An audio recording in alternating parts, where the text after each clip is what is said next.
building companies that really are going to change an industry, they take time. And I think that's the biggest advice I'd like, tend to give to entrepreneurs is, you need to build something that you really want to dedicate a significant part of your life towards.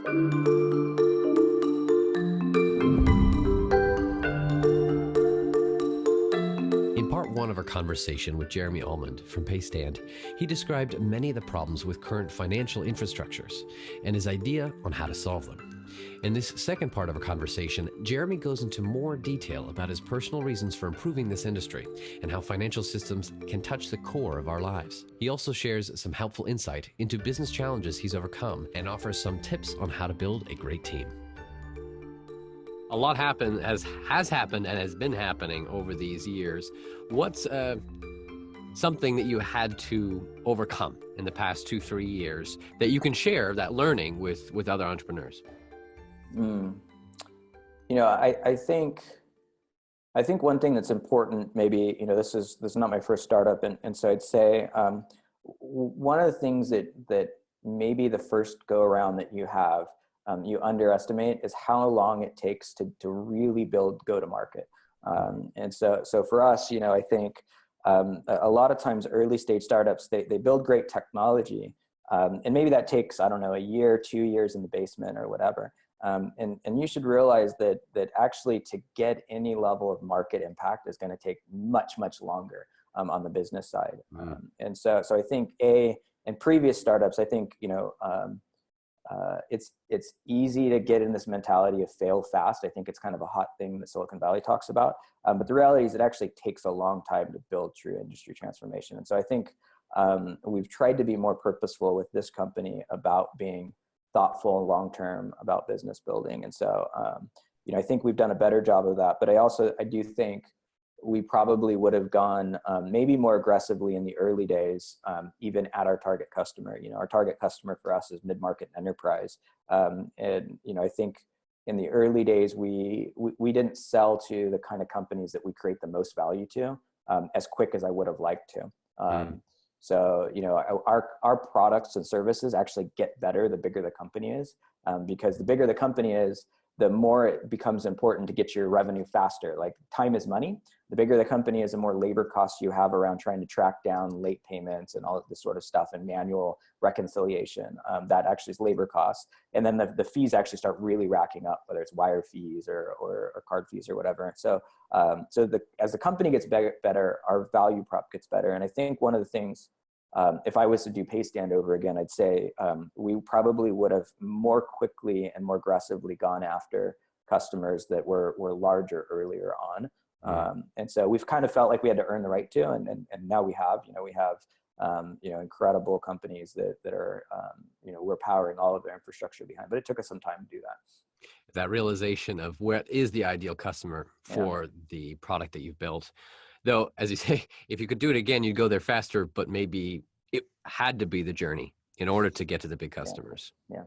And I think that's why I say that, you sort of, in retrospect, you say, here's all the things you'd love to do. But in reality, it's just building companies that really are going to change an industry. They take time. And I think that's the biggest advice I'd tend to give to entrepreneurs is, you need to build something that you really want to dedicate a significant part of your life towards, because it's going to take time if you want to have material impact. And I'd say we're only in inning 2. And so for me, part of that is driven by, I think you're always looking for something that has actual professional value and experience that you've had, but you have sort of personal motivation. So for me, one of the reasons why I started the company was not only that I saw the problem as a customer, but my family, I was actually deeply affected. My family was one of, 18 million Americans who lost their homes in the 2008 financial crisis. And so I think, it's oftentimes important for you to have this sort of personal reason why you want to make a dent in the industry. And so for me, I said, look, banking can be done better. Sort of commercial infrastructure has let society down. And so I think the thing we try to do as what, technologists and tech companies sometimes rightly so get a bad rap in the news cycles right now. But I think at its best, what we really are trying to do is imagine the world not as it is, but as it could be, and how your personal slice and your personal sort of, impact in life can actually impact society in maybe a good way. And so your own personal mission and feeling matter incredible amount in order to realize the vision of where you're trying to go. yeah. The vision for you, 5 years, where do you see the business? Yeah, I mean, I think for us, we want to create, a transformative commercial payment network that moves the financial service industry forward into something that's more open and more fair. And so we think to do that, you need to get to critical mass. You need an Amazon-like company in the blockchain space to actually realize, I think, some of the hype and some of the vision people have talked about, and this notion of more open financial infrastructure. And so, we believe that the way to get there is to grow like crazy to create incredible value for customers and become an independent public company. And so, we've got a long way to go, but we're on our way. So. I see the vision, and you already got the roadmap there. It's now just plotting it out and executing. Probably just a lot of hard work. But any particular hurdles though you see, you're like, all right, this is something it's going to take more time, or we're going to have to work on this in order to achieve that vision? Yeah, I mean, I think part of it is time. A big part of it is people, right? So I think any entrepreneur will tell you that execution is everything, and the reality is execution is driven by hiring great people. And so one of the things I think about most is just how to continue to create great culture that is aligned with the mission to hire. Can you share a tip or a thought on how you have and how you are building a good culture and hiring the right people?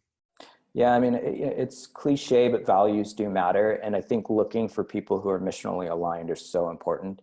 I think what motivates you as an individual, it's easy, particularly in tech, to look for, the optimizing for economics or that sort of thing. But, we've been in a bull cycle for well over a decade now.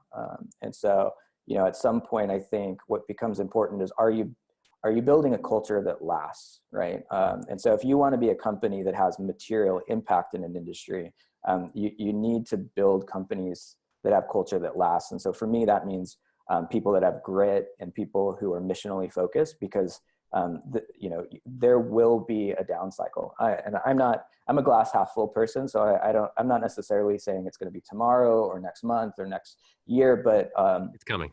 I've lived through two changes, right? And so I think a lot about how do you build a culture where people's primary motivation is mission and impact, because that's the sort of thing that lasts through, when the chips are up and the chips are down. Mm-hmm.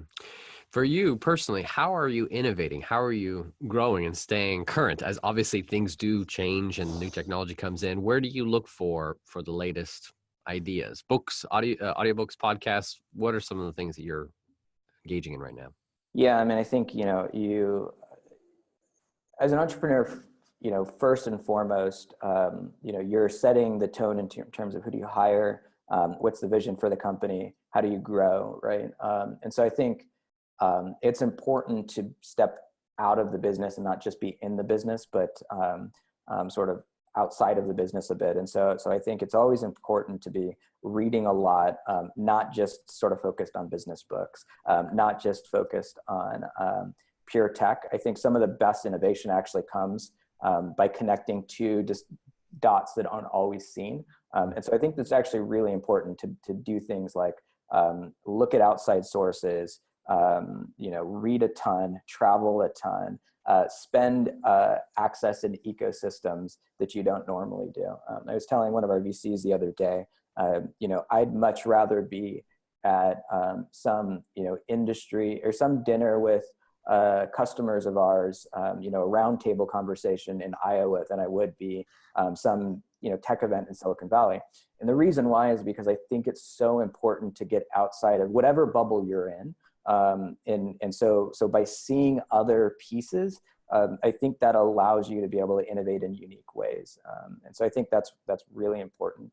And then, I'd say from a more company technology perspective, as somebody who, we are innovating in both SaaS and enterprise software and blockchain, I think one of the things we look at is where is the innovation happening at the infrastructure level that still needs to be brought to market. And I think that's one of the unique areas our company does is, there's a lot of theoretical innovation that happens when blockchain or otherwise, but not a lot of it at scale and at application. And you have to solve unique problems where it might be a white paper that somebody thought about in the blockchain space, but hasn't been put through 1 billion transactions or something. And so you have to solve very, very different problems, and you discover unique insights when you do that. And so I think part of our contribution maybe to the tech space in general is, what does that open infrastructure look like? What does new financial services look like at scale? And how do you solve certain problems when they are at scale? Because the commercial companies we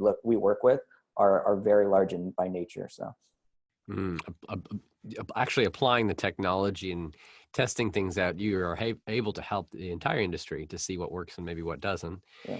I appreciate also the way to learn is not always just staying within your own bubble, tech bubble, to reach out and to know that books, even on different topics, really help. Any latest books that you've really enjoyed, though, on whether it's business or not, that you can share? I'm rereading Lincoln's autobiography right now.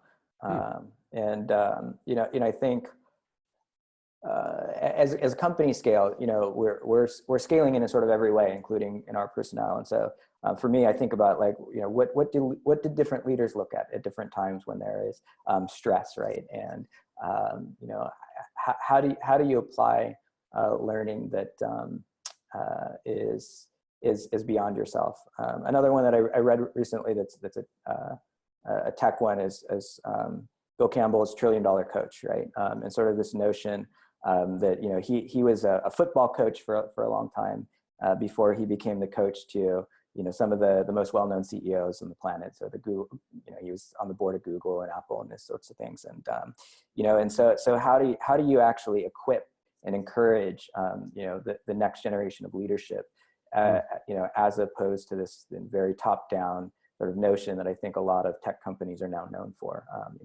And I think that culture just is not culture that lasts. And so how do you build enabling, equipping culture, I think is really important to companies like us as we continue to scale. So absolutely. Thank you so much, Jeremy, for sharing how you innovate, the journey that you've been on with PayStand, and the future that I'm excited to see and realize as you bring it to life. Where can people go to learn more, and what's a good first step for them to take?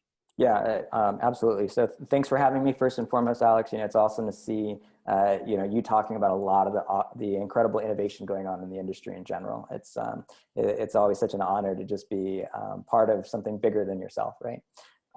And so, yeah, so if you're interested about PayStand, fast growing company, paystand.com, PAYSTAND, paystand.com. And then, there's a big giant 1-800 number right on I think in 70-point type on our front page. And so if you want to talk to somebody on the customer team about how we can help you enable your revenue to get there faster, automated, and at lower cost, we'd love to talk to you. Have you seen a company using AI, machine learning, or other technology to transform the way we live, work, and do business? Go to uptechreport.com and let us know.